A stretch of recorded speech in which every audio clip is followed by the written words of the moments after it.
जा पाती, लेकिन मैं लंगड़ी हूँ। गुड़िया बेटी, क्या आपको भी बेर खाने हैं? हाँ मम्मा, मेरा दिल तो बहुत है, मगर मैं लंगड़ी हूँ। मेरी बेटी लंगड़ी है तो क्या हुआ, उसकी माँ तो स्वस्थ है। चलो आज मैं आपको बेरी के पेड़ पर ले जाती हूँ। आप भी जग्गू कुक्कू की तरह डाल पर बैठकर खूब बेर खाना। अब जल्दी चलो। फिर एक टोकरी में गुड़िया को बिठाकर मम्मा चिड़िया भी घर से बाहर चली जाती है। खट्टा मीठा बेर है, दिल कर रहा है इसकी गुठली भी खा जाऊं। नहीं जग्गू, गुठली नहीं खाना, बेर बहुत है, तुम बेर को ही खाओ। मैं तो कुछ बेर अपने घर भी लेकर जाऊंगा। कोको दोस्त, वो देखे आपकी मम्मा भी इसी तरफ आ रही है, शायद उन्हें भी खट्टे मीठे बेर खाने होंगे। फिर मम्मा चिड़िया गुड़िया के साथ पेड़ पर बैठ जाती है। गुड़िया तो कई महीनों के बाद घर से बाहर आई थी, वो बहुत खुश होती है। यहाँ कितना अच्छा लगता है, खुला आसमान, चारों तरफ पेड़ पौधे और ताजी ताजी हवा। लो गुड़िया बहन, ये बेर खाओ, ये और भी मजेदार है। ऐसे वो तीनों गुड़िया को बेर तोड़ तोड़ कर खिलाते हैं। दूर छिपी हुई बुरी चील उन पर नजर रखे हुए थी। अरे वाह, एक साथ चार चार शिकार है, किसी एक का खात्मा तो हो ही जाएगा, बड़ी तेज भूख लगी है। फिर वो बुरी चील धीरे धीरे बेरी के पेड़ तक पहुंच जाती है और एकदम से उन्हें घेर लेती। जग्गू और कुक्कू तो डर के मारे मम्मा चिड़िया के पीछे छिप जाते हैं। सब ऐसे ही खड़े रहो, अगर एक भी भागा तो कच्चा चबा जाऊंगी, बड़ी तेज भूख लगी है मुझे।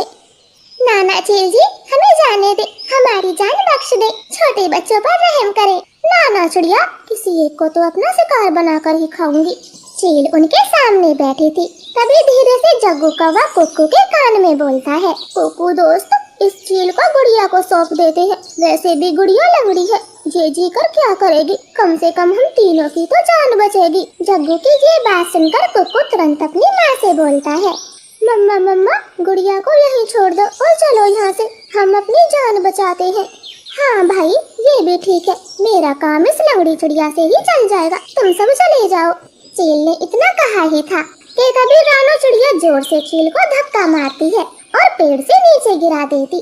जग्गू कुक्कू, गुड़िया को साथ लेकर यहाँ से बाहर जाओ, मैं इस चील को आपके पीछे नहीं आने दूंगी, बेटा जल्दी से भागो यहाँ से। इतना कहकर रानो चील पर हमला कर देती है और जग्गू और कुक्कू टोकरी लेकर वहाँ से भाग जाते हैं। चिड़िया और चील में काफी देर तक लड़ाई होती है और आखिर में चील रानो को जान से मार देती है। मरगी, छोटी चिड़िया मरगी, मुझसे लड़ने चली थी, अब तेरा मांस मैं मजे से खाऊंगी।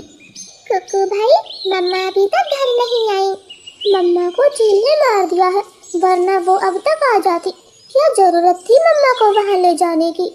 भाई, अगर हम वहाँ न होते तो वो बुरी चील आपको खा जाती, आप ऐसा क्यों बोलते हो?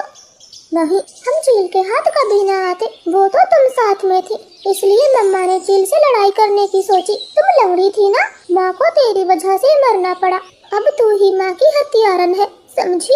ऐसे कुक्कू तो गुड़िया को ही दोषी ठहराता है। अब गुड़िया का ध्यान रखने वाला कोई नहीं था। कुक्कू सारे दिन बाहर घूमता फिरता, वो लंगड़ी बहन का बिल्कुल भी ख्याल नहीं रखता, चाहे वो भूखी हो या फिर प्यासी हो। भाई, सुबह से रात हो गई है, आप मेरे लिए कुछ खाने को नहीं लाए? जंगल में भोजन की कमी हो गई है, अपना पेट भरना ही बड़ा मुश्किल है, ऐसे में तेरे लिए दाना कहाँ से लाता? ऐसा बोलकर कुक्कू तो सो जाता है। गुड़िया को पूरी रात नींद नहीं आती, क्योंकि वो तो कई दिनों से भूखी थी। मम्मा, मम्मा, अगर आज आप जिंदा होती तो मेरा कितना ख्याल रखती, अब तो मुझे भी भूखा सोना पड़ता है।